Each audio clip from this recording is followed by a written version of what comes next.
Hello, my friends. This is a kind of a different day. It's three big stories, but they all surround what's going on in U.S. politics. And U.S. politics will have a significant effect on Ukraine, as we all know.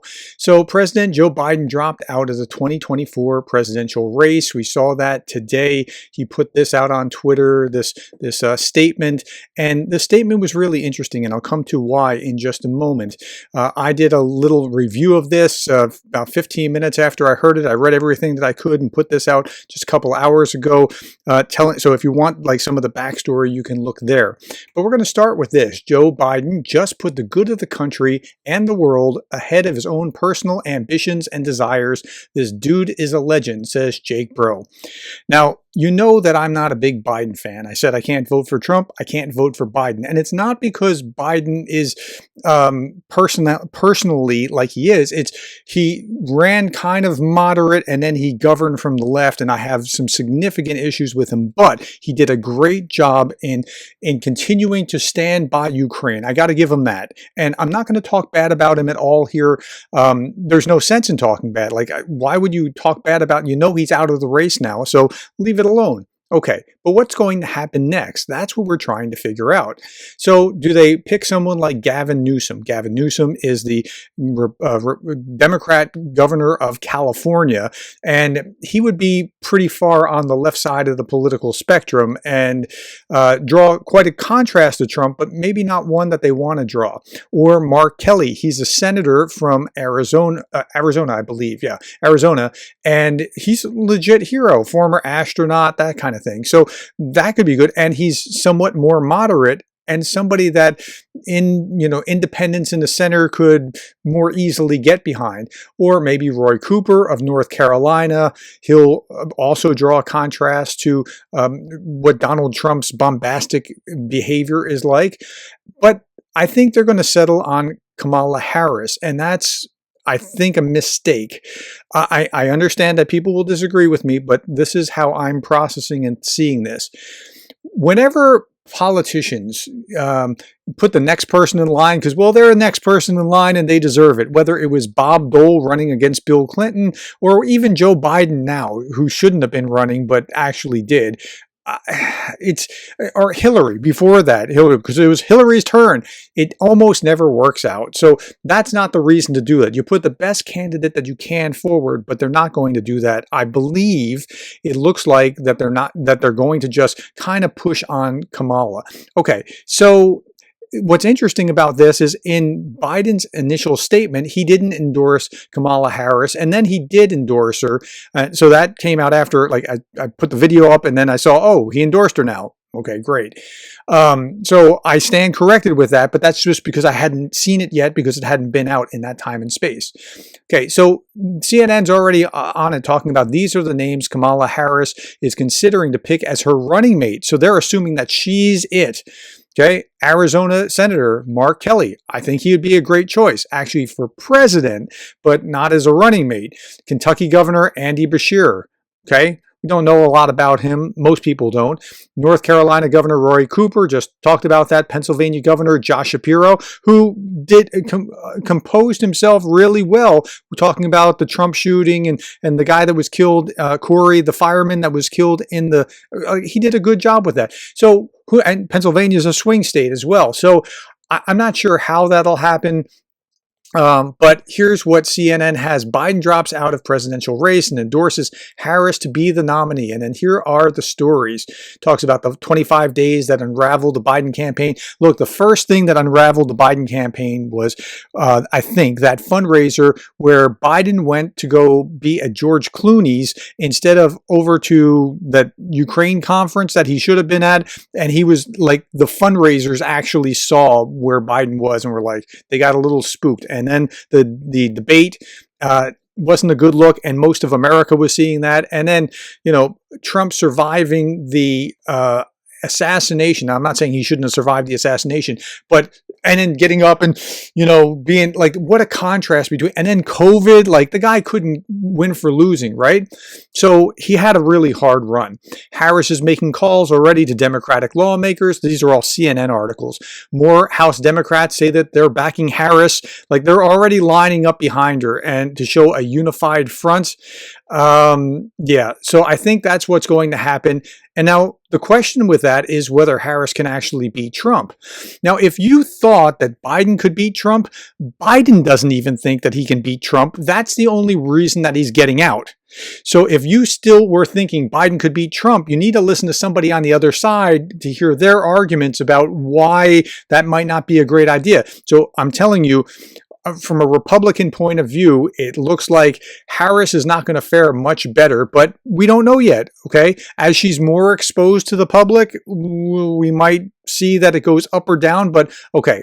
My fellow Democrats, this is Joe Biden. My fellow Democrats, I have decided not to accept the nomination and to focus all my energies on my duties as president for the remainder of my term. My very first decision as the party nominee in 2020 was to pick Kamala Harris as my vice president, and it's been the best decision I've made. Today, I want to offer my full support and endorsement for Kamala to be the nominee of our party this year. Democrats, it's time to come together and beat Trump. Let's do this. I don't know that that's going to appeal to the center.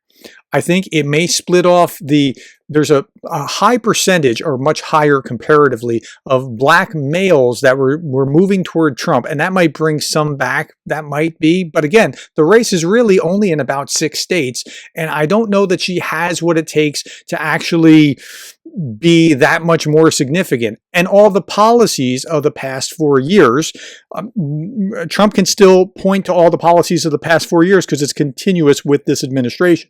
So it's not like she's going to get a free pass. Here's the statement from Vice President Kamala Harris. On behalf of the American people, I thank Joe Biden for his extraordinary leadership as President of the United States and for his decades of service to our country. His remarkable legacy of accomplishment is unmatched in modern American history, surpassing the legacy of many presidents who have served 2 terms in office. It's a profound honor to serve as his vice president. I'm deeply grateful to the president, Dr. Biden, that's Joe Biden, and the entire Biden family. I first came to know President Biden through his son, Beau. We were friends from our days working together as attorneys general of our home states. We worked together. Beau would tell me stories about his dad, the kind of father, kind of man he was, and the qualities Beau revered in his father are the same qualities, the same values I have seen every single day in Joe's leadership as president. His honesty, integrity, his big heart and commitment to his faith and family, and his love of our country and the American people.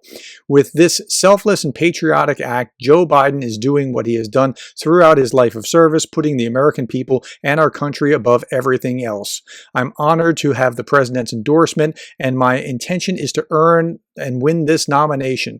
Over the past year, I've traveled across the country talking with Americans about the clear choice in this momentous election, and that is what I will continue to do in the days and weeks ahead. I will do everything in my power to unite the Democrat Party and unite our nation to defeat Donald Trump and his extreme Project 2025 agenda. We have 107 days until Election Day. Together we will fight, and together we will win. Okay, I'm not even going to give commentary because let's just let Joe have his props today. Okay, good enough. All right, in the meantime, the predicted market, I'm going to refresh it right now. And so this is as current as it has ever been. Democratic, no, this is where people bet with their own money on who's going to become president or vice president or whatever. Democratic 2024 presidential nominee is now 82 cents out of a dollar on Kamala Harris. Now, if the higher it is, the more likely it is. Presidential winner, however, Donald Trump 62% to Kamala's 37 cents. Okay, so that's what the prediction market is at right now. Will she be the 47th president of the United States? Yes, 43, 57, no. Will she be on the ticket? Yes, it looks like she'll be on the ticket.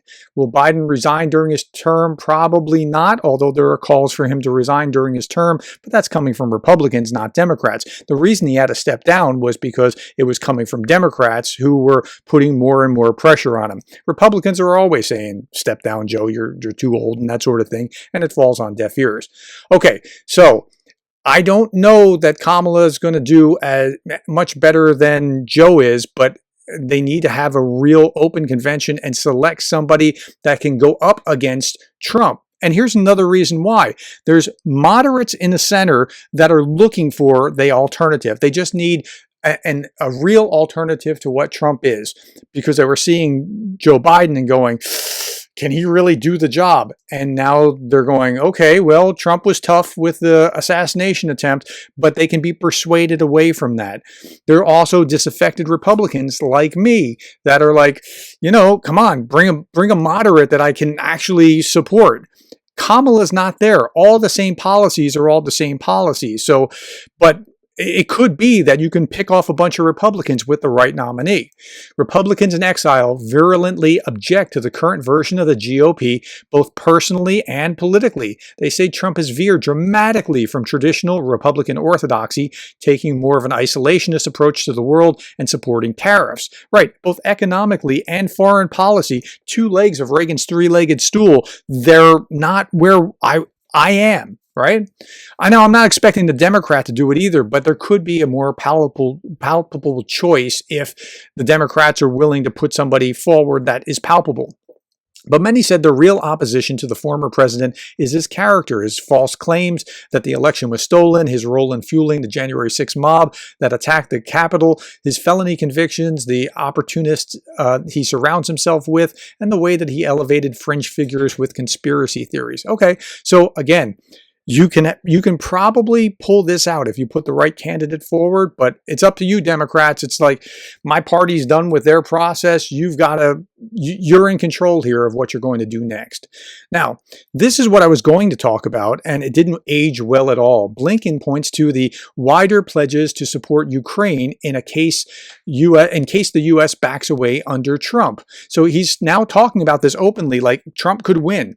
Ukraine is on its way to being able to stand on its own feet militarily, Secretary of State Antony Blinken said on Friday. More than 20 other countries have pledged to maintain their own military and financial aid to the country, even if the U.S. were to withdraw its support under a different president, meaning Trump. Blinken, for the first time, directly addressed this possibility that former President Donald Trump could win the November election, because he was going to win if Biden stayed in. That's what this amounts to. And Biden understood enough of this, and Democrats that were pushing him understood enough of that to know that Biden had to step out of the way. Okay, that former President Donald Trump could win the November election and back away from commitments to Ukraine. Trump's public comments have varied between criticizing U.S. backing for Ukraine defense and supporting it, while his running mate, Senator J.D. Vance, has been a leader of Republican efforts to block what has been billions in U.S. military aid. So it just looked even worse after the Republican convention. Blinken said on Friday that any new administration would have to take into account strong bipartisan backing of Congress for Ukraine in the interest of countering Russian President Vladimir Putin's attempts to expand Moscow's territory and influence. Every administration has an opportunity, of course, to set its own policy. We can't lock in the future. That's true. They can't make the Trump administration do anything. However, he pointed to the security agreements that the United States and more than 20 other allies, including NATO partners, Japan, and the European Union, signed at the NATO summit. Were we to renege on that, I suppose that's possible, but happily we've got another 20 some odd countries that are doing the same thing. So it's less likely that Ukraine won't have the support because of this agreement. But that doesn't mean that it's foolproof. Now, this aged even worse. As surging Trump plans to hand Ukraine to Putin, Biden must speed up aid in 2024. He's really been slow walking stuff. With Donald Trump riding high, President Joe Biden can no longer afford to dither over the future of Ukraine. He should just go all out at this point. Yet, a weakened Biden is still sticking to his policy of giving Kyiv just enough aid to hold Putin back from major advances, but not enough to convince Russian dictator that he can't win. Even if Biden pulls out victory, his Ukraine policy is self-defeating. What makes Biden's policies so frustrating is that he recognizes Ukraine is a test case for the new axis of dictators led by Beijing and Moscow. That's right. That's exactly right. If Russia can get away with invading a peaceful neighbor in Europe, seizing 1/5 of its territory, and destroying its cities and civilian infrastructure, then all the post-World War II rules that kept the peace in Europe are trashed. The use of force will be back in fashion globally, with China taking note when it comes to Taiwan. That's exactly right. Okay, last couple of things. Vlad Vexler pointed out Biden wins the battle within his soul. Ethical adequacy triumphs over thirst for power. Next steps are vital for U.S. democracy. Let's just put the best face on it and say, sure, that's what happened, that Biden was going, I'm going to take one for the team and I'm going to step aside. I don't know that that's not true. Let's give him that. Okay, now, this was circulating on Twitter. In 2011, Donald Trump donated $5,000 to re-elect Kamala Harris as California's Attorney General. Right? Here's a check. So if the left thinks that they're going to use that to say, see, even Trump supported Kamala, I'm sure the refrain will be, I was buying a crooked politician. So that's not going to go anywhere. And it's a legitimate check. Here you can see NBC News and the Washington Post showing that that actually did happen. But it's going to be tough for whatever Democrat candidate to overcome this look. And this is the cover that Time was floating for about Biden. And yeah, okay, that's where we are. I'm sorry to spend so much time on U.S. politics, but this is really important. I'm trying to be fair to Biden. I'm not going to say any caustic or mean things to him. He did serve. As much as I disagree with him on policy, I think he was a genuinely well-intentioned individual, even if I disagreed with lots of his policy positions. And I really do appreciate that he stood by Ukraine as he did. All right, that's all that I have. Thank you for your time, the shares, the subscribes. Put your comments below. I'm interested to hear what you have to say. Just be kind in the comments. Don't call names of the other side one way or another. All right? Thank you for your time. Talk to you later. Thank you for caring about Ukraine.